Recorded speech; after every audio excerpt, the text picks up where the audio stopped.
Halo, balik lagi sama Babang. Kali ini kita mau walkie talk pods-nya Babang sambil nemenin gua jalan balik ke rumah dari Tanjung Priok. Ya, kita mau ke rumah. Nah,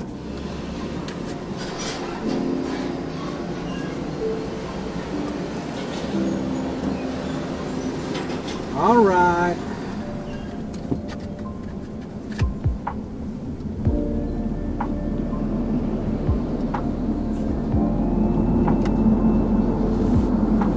Oke, kita mau ngobrolin apa sih? Kita mau ngobrolin tentang gue punya concern, gue punya kekhawatiran karena gue melihat dan mendengar banyak kejadian yang terhadap usernya EV.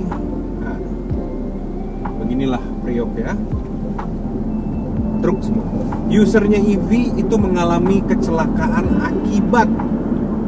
akibat tidak bisa atau tidak mampu mengendalikan EV-nya atau kendaraannya.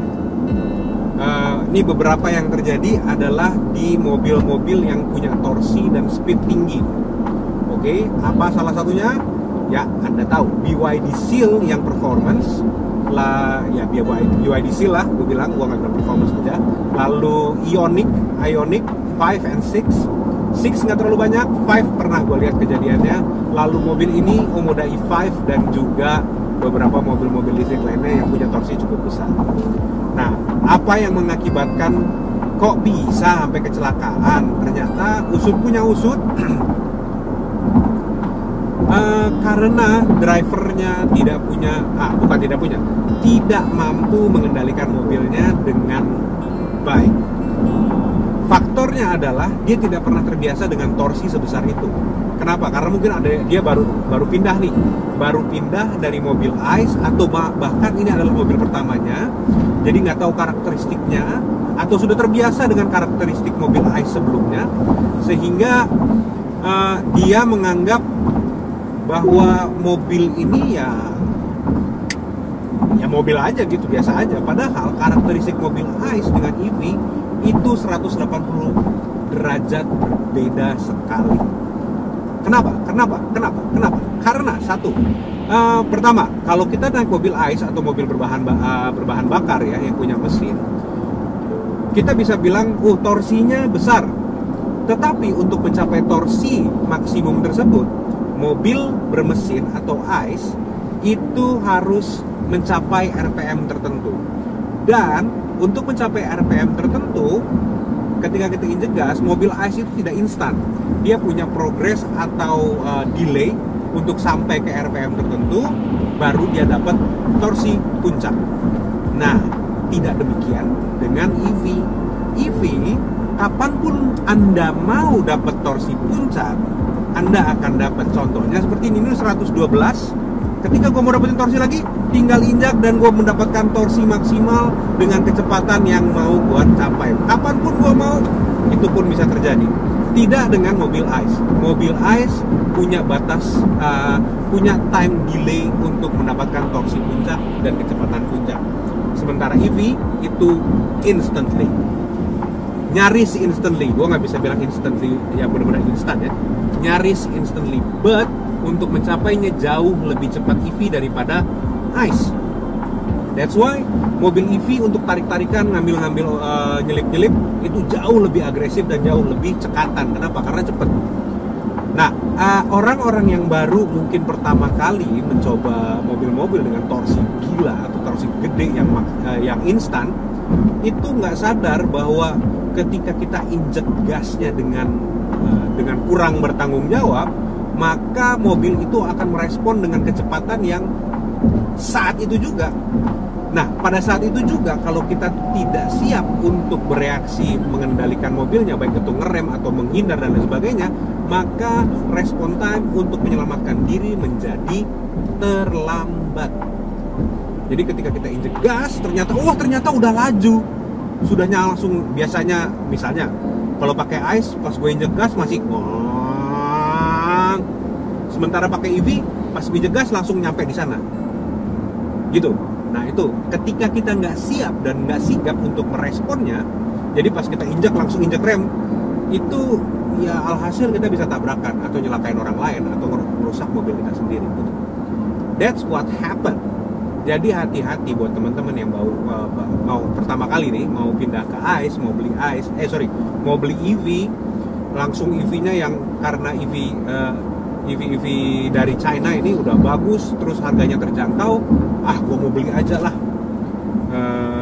Mumpung ada duit, let's say 800 juta, pindah dari mobil yang ICE tapi torsinya kecil dan horsepower-nya kecil, pindah langsung ke EV yang nyaman, enak, bagus, mewah, ke Seal, lalu menganggap bahwa Seal yang performance itu akan sama dengan mobil sebelumnya. Tidak, teman-teman, tidak, saudara-saudara, sangat jauh berbeda banget. So hati-hati ketika kita pakai mobil EV, itu punya danger hazardnya sendiri, punya safety hazardnya sendiri. Selalu perhatikan bahwa torsi mobil listrik itu bisa 2 kali, 3 kali, bahkan 4 kali lebih brutal daripada mobil ICE. So be careful. Ya, itu satu. Kedua adalah intervention dari setir. Kalau kita nggak sigap dengan intervention dari setir, karakteristik intervention dari setir yang bergantung dari ADAS ya, untuk melihat lane keeping assist, lane keeping intervention, terus avoidance dari obstacle avoidance segala macam. Kalau kita nggak prepare dengan reaksi setirnya ketika dia take over, kita bisa overreacting untuk nge-counter dari pergerakan setirnya. Kalau itu terjadi, kalau kita overreacting, misalnya ya, kita coba aja nih, ini garis kuning, kalau misalnya gue keluarin, ya, dia akan balikin.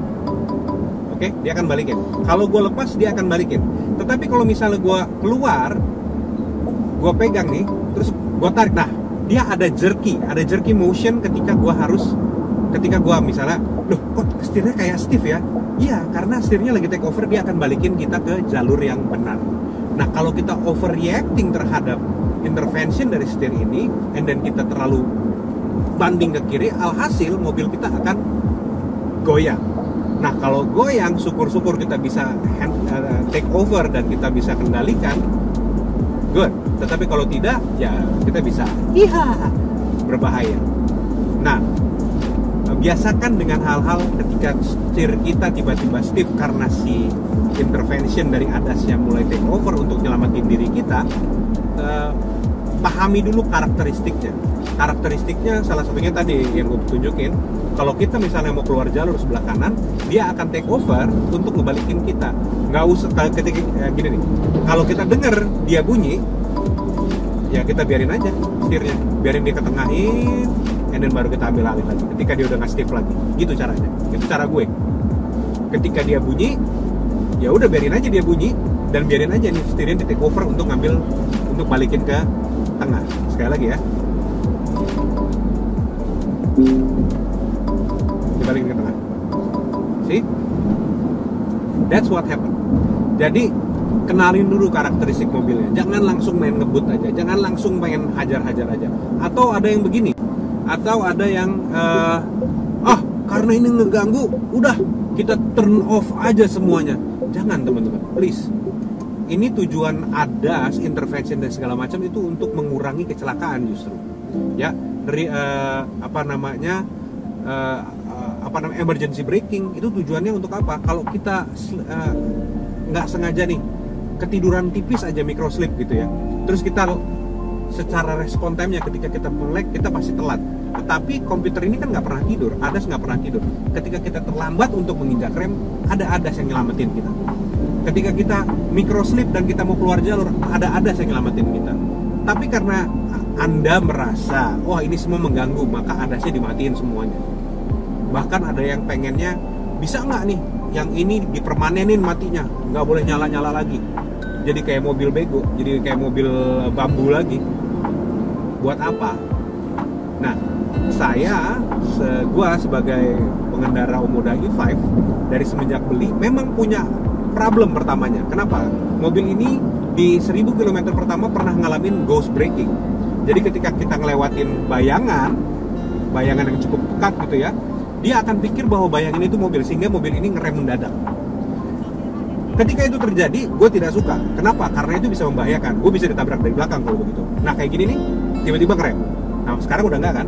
Nah, yang gue lakukan adalah gue pergi ke ATPM dan gue bilangin dengan tegas bahwa mobil ini mengalami ghost braking atau ghost emergency braking karena dia ngeliat bayangan sebagai mobil. Tolong diperbaikin, tolong diupdate softwarenya, tolong whatever yang gue butuhin adalah supaya tidak terjadi seperti itu lagi. And then ATPM mendengarkan kata-kata gue, lalu mengupgrade sistemnya dari 1000 km pertama sampai sekarang 17.600. Gue nggak pernah ngalamin yang namanya ghost braking lagi. Jadi buat teman-teman yang mau beli E5, ketika pertama kali terima barangnya, jangan langsung dipakai ugal-ugalan, tapi bawa dulu ke ATPM, ke tempat kalian beli, minta di-upgrade dulu sistem ADAS-nya. Ya, supaya dia pinter, supaya dia tahu. Kenapa update? Karena waktu di assembly itu adalah semuanya default software tua. Jadi ketika kalian keluar dapat mobilnya, langsung update supaya dia pinter gitu. Nah, menyenangkan nggak pakai punya mobil EV? Sangat menyenangkan guys, sangat menyenangkan. Gua adalah orang yang awalnya skeptis, lalu sekarang menjadi sangat senang pakai mobil EV. Kenapa? Karena satu, ini mobil paling efisien untuk operasional, daily operasional gua, dan salah satunya adalah gua bisa chill untuk ngobrol tanpa harus mikirin nyetir. Oke, ini salah satu. Apakah ini saya anjurkan menggunakan tipuan untuk drive assist, lane keeping assist sampai di tujuan yang saya inginkan? Nggak gue anjurin, tetapi bukan berarti nggak boleh lo pakai sama sekali selama lo sadar bahwa apa yang lo lakukan ini punya potensi bahaya juga. That's why walaupun sekarang gue sedang menggunakan trik untuk menggunakan adaptive cruise control, assisted cruise control, tetapi make sure lo aware dengan sekitar, lo ready untuk pegang setirnya, lo ready untuk menghindar, kaki lo juga ready. Walaupun video-video gue menunjukkan bahwa 1 menit, lihat tuh gue nggak pegang setir.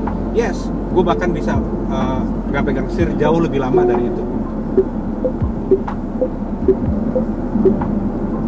Tetapi bukan itu poinnya. Poinnya adalah gue ingin berbagi tentang fitur yang ada di mobil ini.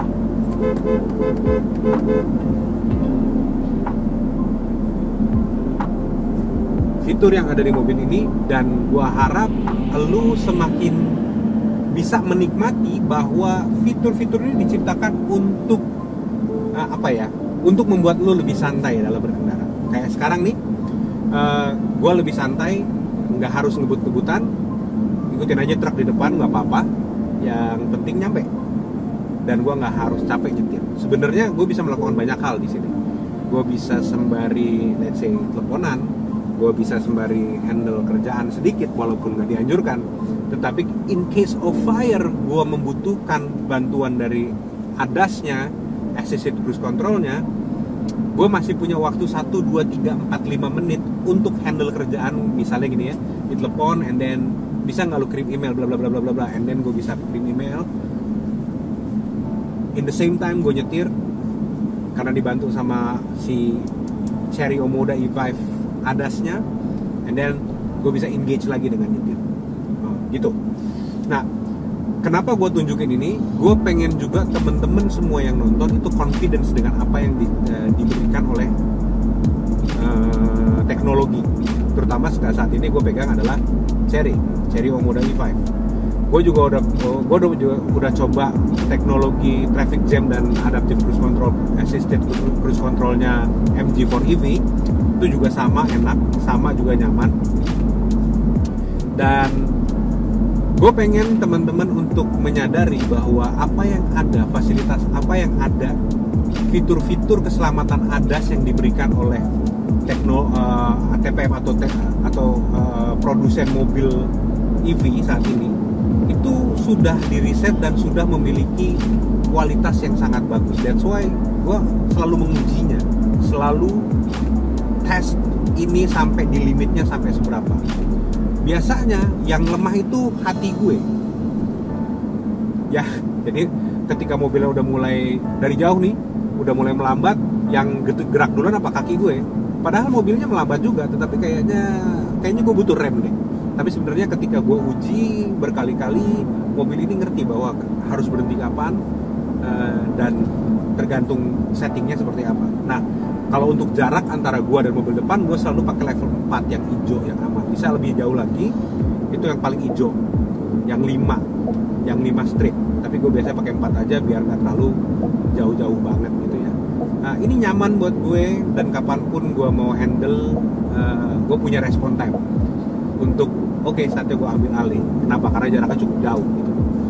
Nah, itu aja sih ya. Please teman-teman yang mau pindah ke EV atau mau beli EV, jangan samakan kondisi kendaraan EV Anda sebagai kendaraan yang konvensional yang punya RPM tertentu untuk dapat speed tertentu. Tidak, EV itu sangat kenceng. Bahkan Wuling REV sendiri yang batas speednya cuma 100, untuk torsinya itu aja gede, bisa ngebut kok mobil itu. Hati-hati bawa mobilnya ya. Gue nggak bisa bicara yang lain karena ini concern gue, kekhawatiran gue terhadap temen-temen yang ngalamin kecelakaan. I feel bad for you, but buat yang belum, please hati-hati, please bertanggung jawab ketika melakukan apapun dengan mobil EV Anda. Mobil EV Anda itu raja jalanan ya. Ioniq itu kalau kita lihat mobilnya rata-rata jalannya santai, tapi itu ngebut itu mobil ya. Karena kenapa? Karena saya pernah tidak bertanggung jawab balapan sama dia. Bahkan saya pernah balapan dengan Mercy Ice. Gua nggak tahu yang mana tapi kenceng. Dia sampai 180 mentok-mentok terus gitu ya. Tidak bertanggung jawab, jangan diikutin. Ya, berhati-hatilah menggunakan EV. Terlepas dari dia kalau bicara tentang teknologinya segala macam, baterai susah, enggak. Gue bicara tentang kendaraannya itu sendiri. Kendaraannya ini punya karakteristik yang dalam sebutan gue kategorinya kategori brutal. Tenaganya brutal, torsinya brutal. Jadi hati-hati, bertanggung jawablah, pelajarilah mobil Anda dengan baik, karakteristiknya seperti apa. Di gue, karakteristik yang paling berbahaya dari Omoda E5 menurut gue adalah satu, tarikan dan torque steering. Jadi ketika gue tarik mobil ini, setirnya karena tenaganya di saluran ke roda depan, tenaganya besar di roda depan, ini seperti agak tidak susah dikendalikan. Kenapa? Karena torsinya besar sekali. Dan roda depan itu digunakan juga untuk nyetir. That's why dia akan begini gitu. That's why kita ketika gue tarikan, ya langsung harus otot Arnold Schwarzenegger untuk memastikan rodanya stay di tengah, stay tidak bergerak gitu. Ya, gue pikir itu aja yang mau gue sampein. Please jangan ada lagi kecelakaan karena pengen ngetes tarikan di jalan-jalan yang sempit atau tidak proper. Kalau pengen ngebut, ya carilah pagi-pagi buta di tempat yang memang tolnya sepi banget, dan terimalah segala konsekuensi ketika Anda melakukan percobaan tersebut. Ya, dari saya itu aja, dari gue itu aja. Semoga lu semua mengerti hati gue. Gue nggak pengen teman-teman EV itu celaka, dan gue nggak pengen ada kasus kecelakaan EV yang fatal karena memang mobil ini brutal. Thank you udah mau nonton, I appreciate it so much. Sorry kalau gue belepotan karena ini memang benar-benar dari kegundahan gue. Thank you, bye bye.